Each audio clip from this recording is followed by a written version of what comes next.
Welcome to Center for Spiritual Living Port Angeles on a beautiful, finally warm spring evening. It was actually, by God, warm today.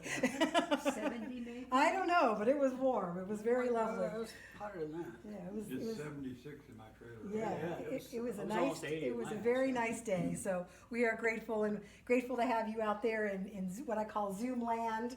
Grateful to have those of you that watch this later on Facebook and YouTube. I'm Reverend Asha Burson-Johnson. My preferred pronouns are she, her. Our musician this evening is Michael. He's amazing. I'm grateful to be here with you all right now, right here. So there are no announcements. Nothing new is going on. Same old, same old. Life is good. I'm going to invite us to read our vision and our mission together. Our vision. We are an open, safe, creative, affirming, and thriving spiritual community where we experience divine love and connection every day. Our mission. Through spiritual, artistic, and social gatherings, we experience and express divine love. Our intentions create ripples of compassion into the world. Our opening song is This Place is Sacred. I invite you, if you choose, to join us.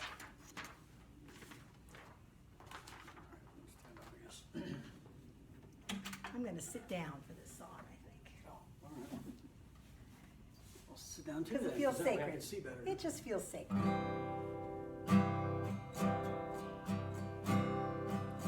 This place is sacred. This place is sacred.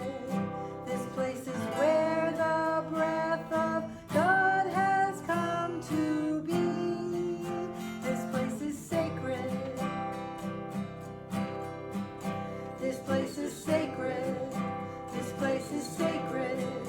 This place is where the breath of God has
Lovely. Our practitioner for this evening is Sky Sternberg. He's going to do an opening reading, which we will come, and then the brief time of silence, which Michael will bring out with the crystal bowl. And then he will do an opening prayer and then lead us in our affirmation. We must seek out that which invigorates us and engage it on all fronts. Whatever it is that keeps the fire of our spirit bright, we must build our life around it. And that's by L.M. Browning. And I'll repeat it. We must seek out that which invigorates us and engage it on all fronts. Whatever it is that keeps the fire of our spirit bright, we must build our life around it.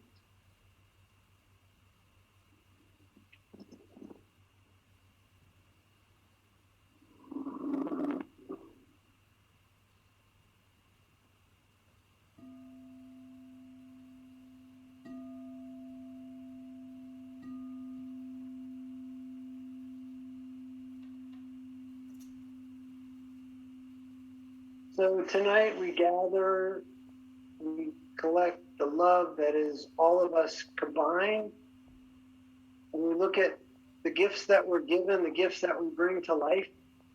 We hold them in our hearts and we share them with the people around us.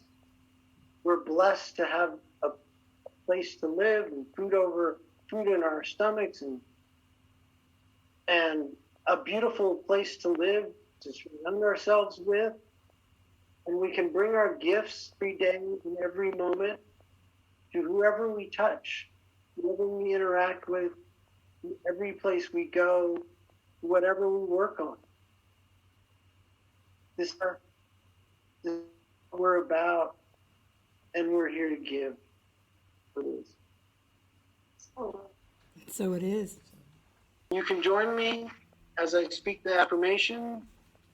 I choose to awaken to the sometimes hidden gifts of support that are always present when I look. I use that hand turn perceived limitations into awesome assets. Thank you, Sky. So that was a beautiful prayer, a beautiful affirmation. I'm going to say that affirmation just one more time, just to lock it in. I choose to awaken to the sometimes hidden gifts of support that are always present when I look. I use what is at hand, turning perceived limitations into awesome assets. Michael, you want to do a song for us?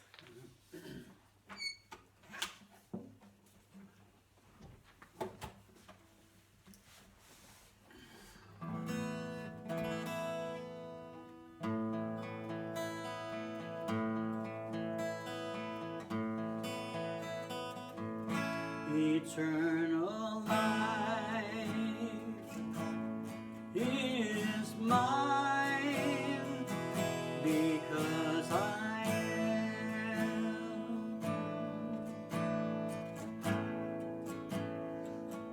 Eternal peace is mine because I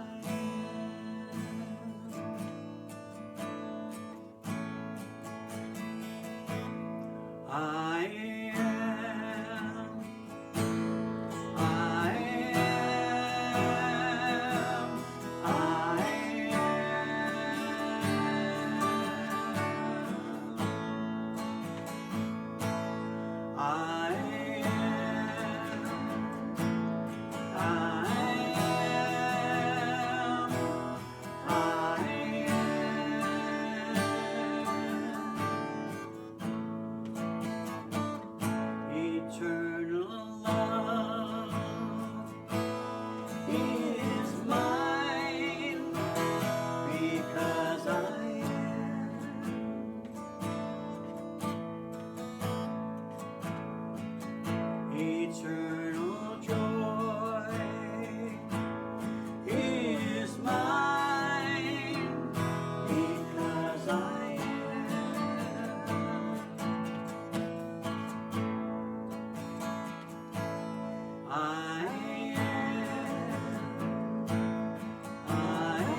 You breathe in that beautiful I am.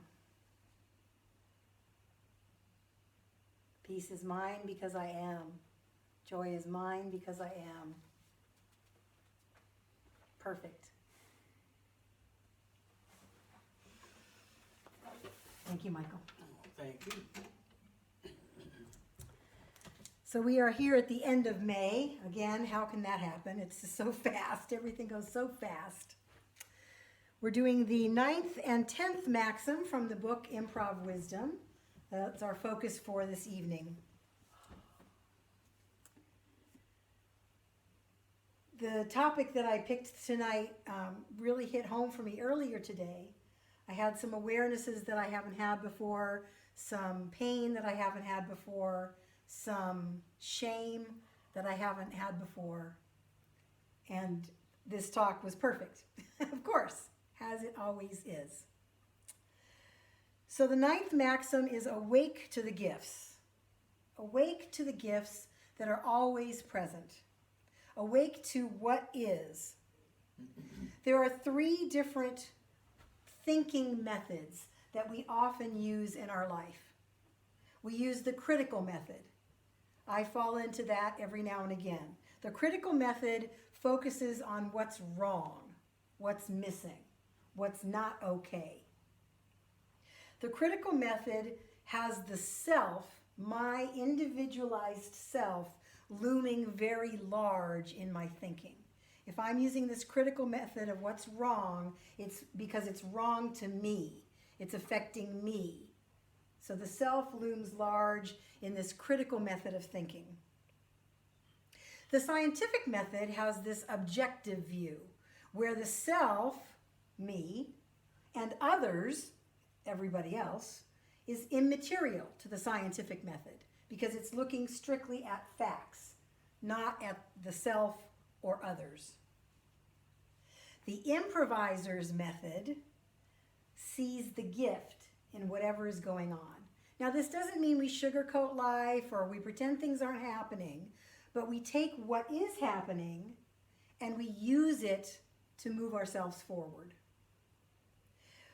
In the seeing the gift, we are recognizing that others are looming large. In improvisation, the other players that we are playing with are far more important than our individualized self. It's not my job to make me look good when I'm improvising. It's our job as a group to work together collectively to move things forward, to move the scene forward, to take whatever somebody gives us as the first response and accept it and then use it to create something amazing.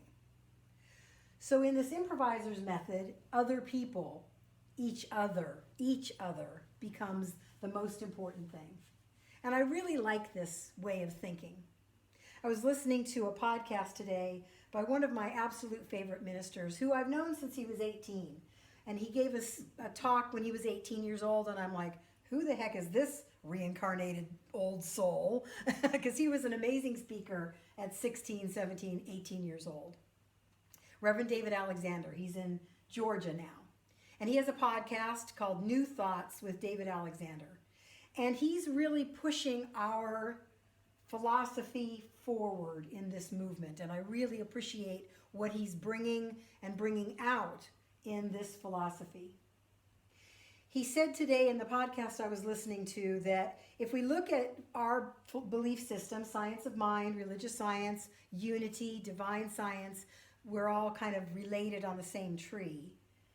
He said when we first get into the philosophy, we kind of get into the shallow end. And it is a philosophy then.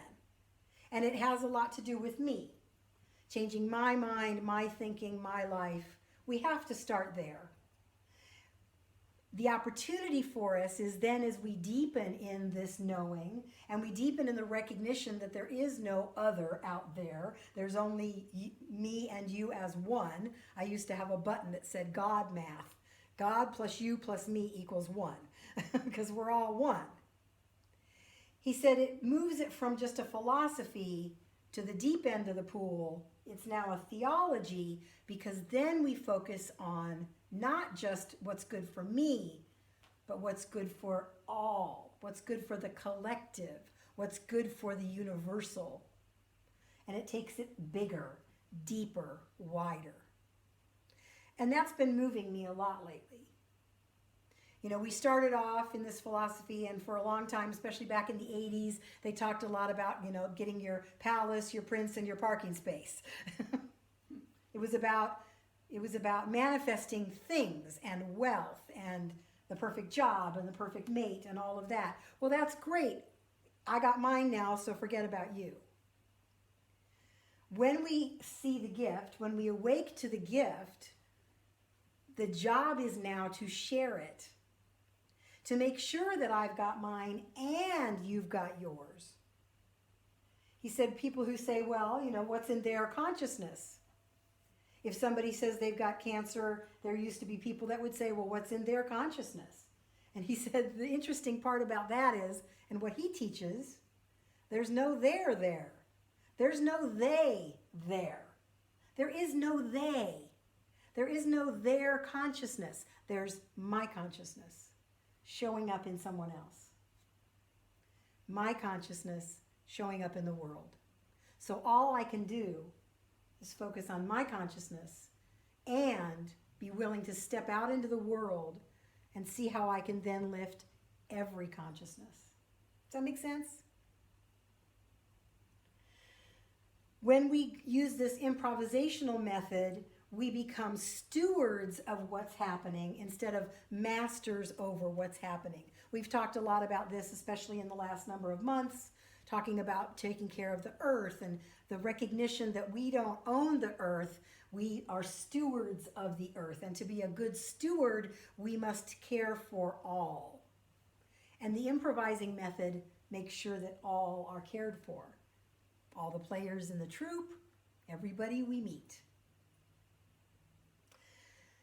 There's a really beautiful practice in the book where you look at what you call the chain of creation or the chain of support. So right where you are, I want you to think about where you are sitting. I'm assuming you're sitting. You're probably not dancing or laying down on the floor, but you might be. So think about where you are sitting in this moment. What is supporting you in this moment? That's a gift. Somebody thought to create the thing that is supporting you. Somebody made that. Somebody might have thought it up and drawn it, and somebody else, maybe many somebodies, created the thing that is supporting you. Somebody shipped it. Somebody bought it. Somebody put it in your space. There's a whole chain of creation behind everything. And when we begin to see the chain of creation that supports all of life, every single thing we touch and taste and hear and smell and feel and sense, we begin to recognize that there is no separation, that we are definitely all one. So it's a good experiment for us to do when we're feeling separate. If we feel separate, start to look around your space, wherever you happen to be, and think about the chain of creation that had to happen to enable all the amazing gifts that are right within reach of you. Everything. Even the stuff you don't like. Somebody created that. It came into being through the consciousness of somebody and the hands of many. The 10th maxim is make mistakes. And that's where I kind of come back to where I started. So there's a lot going on social media about the murder of the latest murder that happened in Minnesota. And I responded quickly to a number of email or Facebook posts that came through today. And I read some deeper, more detailed pieces that also came through. Oof. I can feel this in my chest. I got really aware. I've been aware before, but I got deeply aware of my white privilege, of my middle class, heteronormative, cisgendered, white woman privilege. And my ignorance. I am not a stupid person. I am not dumb and I am not uneducated, but my ignorance around this area. And I felt shameful because I made some mistakes in quickly reposting some things without delving a little deeper into them to really research them. So I had to kind of go back and do some amends. So the 10th maxim of make mistakes in the book that the author talks about in her classes, she always makes people make mistakes. She says, I want you to make lots of mistakes today. I want you to fail and fail again and fail again. When we make a mistake, we have an opportunity. We have an opportunity to notice it, to acknowledge it, and then to use it. Notice it, acknowledge it, and use it. I'm using how I felt this morning to propel me to educate myself. Not just about issues of people of color, but transgender, LGBTQ, any marginalized person in society. I get to do the work. It's not up to somebody else to teach me. It's not up to me to go and ask somebody who is in that space to teach me. It's up to me to do some hard work, some education. And I'm willing to do that because of the way I felt, because of the way I feel, and because of the way that I am, I feel this deep connection with all of life. And I am appalled at the way we treat other beings. And what can I do? So what I can do is educate myself so that I can become a true ally, an authentic ally, so I can make the issue not about me, but about standing for something bigger, standing in a bigger pool of consciousness and seeing how we can begin to shift it. So when we make mistakes and we acknowledge it, we can then ask, well, which way are things going? You know, when this shutdown happened, we could have fought it all we wanted, but it still happened. It's still happening in this moment. So the question in an improvisation is, well, which way are things going? Let's go in that direction and see what beautiful creativity we can make with this. What can we use this for? How can we do something beautiful with it and turn something around? Often a scene will be going one way and then somebody will do something that takes it in a whole different way. If we resist that, the scene will fall apart. It won't be any good at all. So then we as actors, as improvisers say, well, which way is it going? Oh, we're going over this way now. Okay. Let's pivot. Let's go that direction and see what we discover. And be willing to be messy in it. Be willing to fall down. Be willing to look stupid. And in the goal, she said the goal is resilience and persistence in the face of failure. We fail, we get up. We fail, we get up. We fail, we get up again. Resilience and persistence. We only have to look at babies to see that at work. Trying to roll over, trying to walk, failing time and time and time again. And then they do it. They don't sit there and say, oh, I'm terrible, I'm shameful, I can't roll over.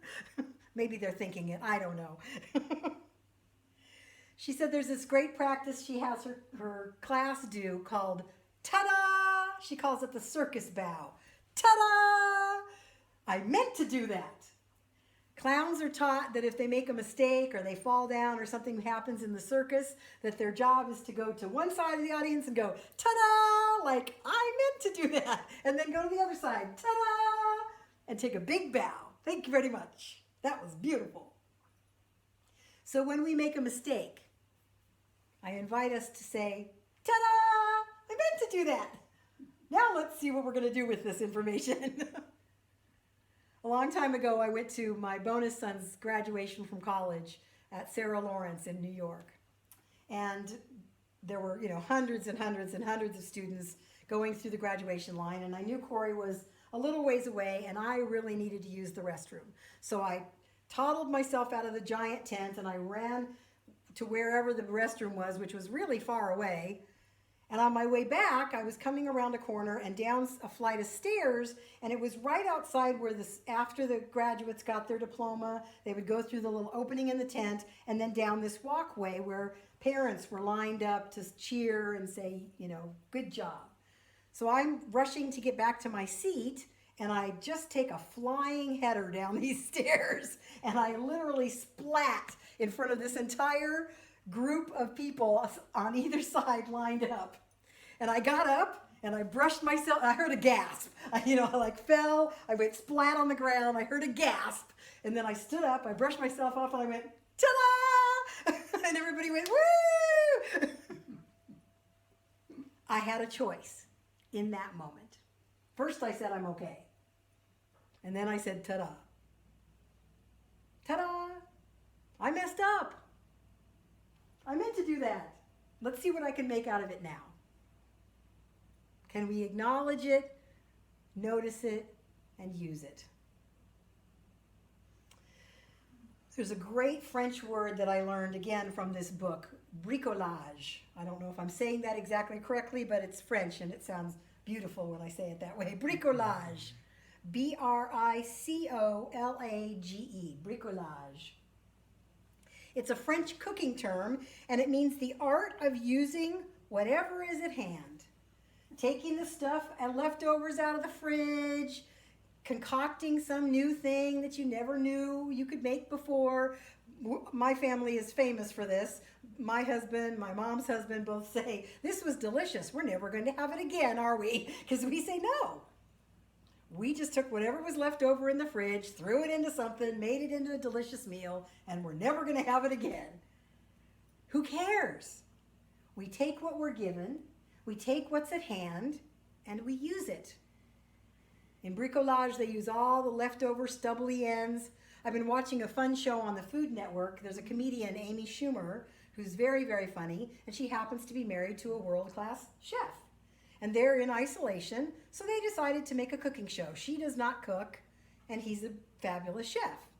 And so they're in this little cabin with their nanny and their baby, and the nanny is filming their TV show, and she's learning how to cook. And he is a master at bricolage. Like, well, I had this leftover tomato, and I had a half of a leek, and then he'll make something delicious and teaches us how to cook in the process. So I love this term. Bricolage, taking what is at hand, what's in front of us, what's available. If I can't make it work this way, what can I do? I was doing a Zoom call with a friend of mine last night, and my internet was being very sketchy, so halfway through it just died. So I said, I texted him, we can't talk this way, can we FaceTime? So he got his iPad out, and I got my phone out. Well, that didn't work. Well, by that time, my internet was back, so we went back to Zoom again. We didn't give up. We just kept saying, okay, let's see what else we can do. We can't meet in person, so what else can we do? We may not be able to meet here in person on this property for a long time until we manage to get a conditional use permit. What else can we do? We'll punt. We'll figure something out. Something is making its way through Center for Spiritual Living, through me, to create something to make everything work the way we want to. Or in a way that we couldn't even imagine yet. It's easy to give up when things get hard, when things get challenging. We use what we have. We look for a gift in what's going on. I watched America's Got Talent from Monday night. Yay. Yeah. What's his name? Archie? Archie. There's a man, Archie, incarcerated wrongly for 37 years for a crime he did not commit. And he's out of jail because of the Innocence Project and DNA testing. And now he sings. He said, prison is tough. It'll make you hard. But I chose to live. I chose to see the good. I chose to focus on what can I do. And he sang, and everybody cried. It was beautiful. That's great. The indomitable human spirit. We will find a way to bring joy and goodness and harmony and peace and blessings in the midst of whatever's going on. I've never read Viktor Frankl's book. I think it's time I do. I've read excerpts from his book. You know, a person in a concentration camp who refused to give up his humanity, refused to give up his heart. It's powerful. Awake to the gifts. What is possible? What could I do next? And then we can recognize the contribution of others to our life. The contribution of others as gifts in our own life. That's why I thank every single person I see when I go out and about in the world these days. Every person working at every store, every person I see doing something kind, every single person.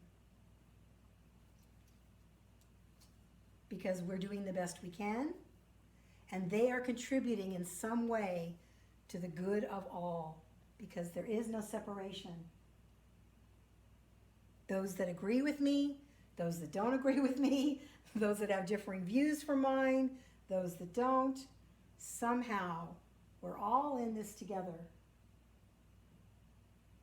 Can I see where what I judge in the other lives in me? Can I become aware of it? Can I notice it, acknowledge it, and use it to propel me forward into something more connected, deeper, wider? The other question that I really loved from this chapter was, what is right in front of you waiting to offer service? What is right in front of you waiting to offer service? And that seems like an odd question. If I'm just looking around this room, that bowl, crystal bowl, is waiting to offer its service of beautiful tones. My phone is working right now as our camera recording for Facebook and YouTube. It's offering service to me, to us, and to all those who will watch this later. Everything in this room, every person in this room, every person out there is waiting to offer service. I love that idea. So when I pick up my glass for my water, when I pick up this beautiful mug that my friends gave me, it's waiting to offer service as a receptacle for the liquid that I'm going to drink out of it. Isn't that a cool thought? That everything around us is waiting to offer service. When I pay attention, ooh, that opens me up. When I don't know who I am, I serve you. When I know who I am you. Larry just shared, when I don't know who I am, I serve you. When I know who I am you. Yes. Amen. There is no separation, but that which we forget and don't remember to remember. So, can we awake to the gifts? Can we use this improviser's method of using whatever is at hand? Can we do our bricolage? And can we remember that even in the midst of a mistake, we have an opportunity to learn and grow and become more of who we really are. Not more in the sense of I need to be different or I'm not enough. That's a fallacy. But more deepening of the truth of who we are, the divine in form, expressing and giving out into the world. Take a breath. I forgot to pause in our second section to have you think about what you heard that is useful, that moved you, that sticks with you. So do that now.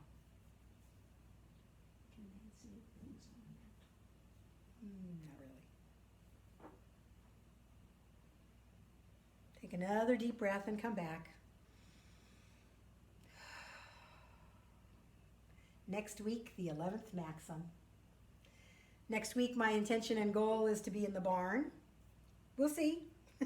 My hope is that it's warm enough and that I get the work done that I want to get done to prepare the space. And until we see each other in person, I hug you from afar. I love you. I am you. Thank you. Michael, you want to give us another song?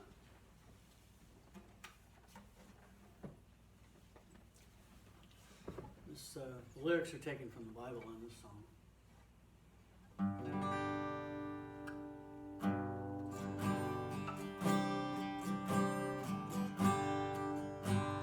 All these works I do,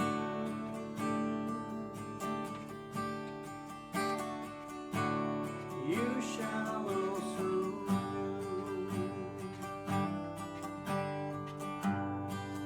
and the power within me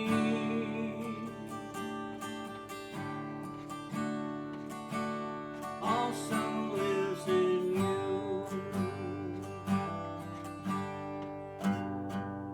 All the light that shines in me also shines in you. And the love within your heart will always see you through.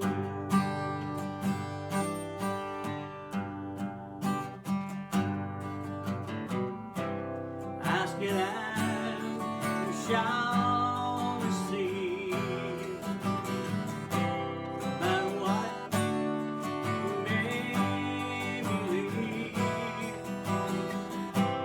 heaven's key is in your hand, and God is standing where you stand.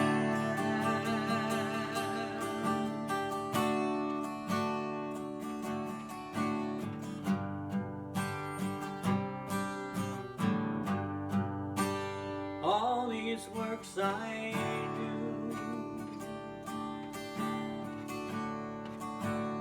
you shall also do,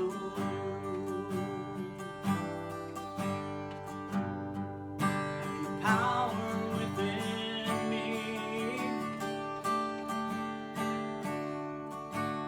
also lives in you. All the light that shines in me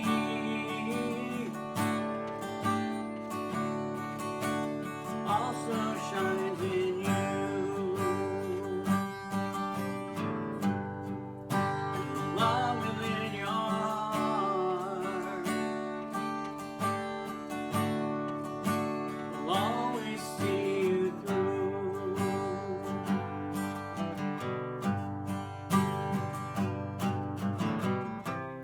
Ask it and you shall receive. No matter what you may believe, heaven's key is in your hand, and God is standing where you stand.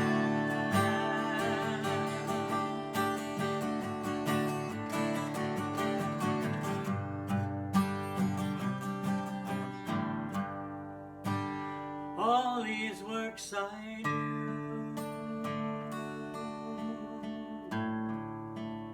you shall also do.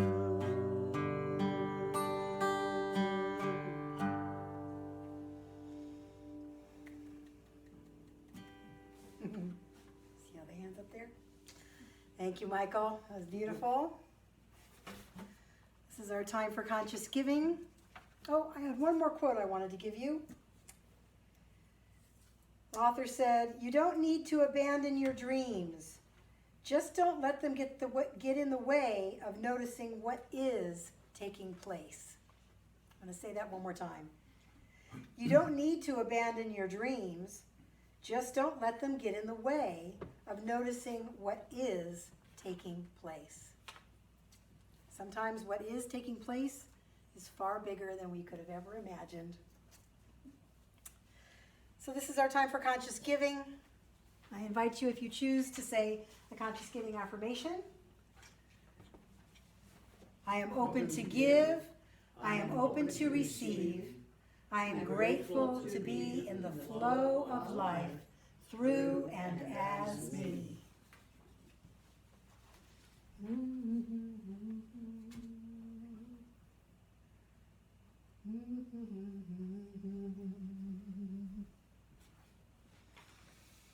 I'm deeply grateful for these conscious gifts freely given. I know that they go through and as this center out into the wider world. I know that they are a point of light in the many points of light that exist everywhere and always, that they are a gift to the universe, and that gift flows and comes back again tenfold to each and every being. And so it is. So it is. Our closing song is Like a Sunbeam. Like a sunbeam to the sun, I am one with God. Like a wave upon the ocean, I am one So are you. with God. I am one with God. I am one with God. Like a sunbeam to the sun, I am one with God. Like a wave upon the ocean, I am one with God. I am one with God. I am one with God. Like a sunbeam to the sun, I am one with God. Like a wave upon the ocean, I am one with God. I am one with God. I am one with God.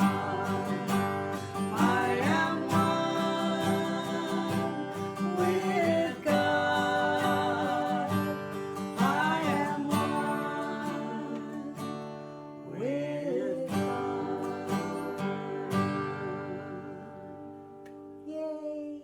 Thank you, Michael. Thank you, all of you out there. Thank you that are in here, the few, the select. We are grateful for you in our lives. I'm grateful for the way that we are connected every single day. Stay tuned. There will be more news in the coming months as whatever is unfolding is unfolding. I love you all. I look forward to seeing you next week. Bye.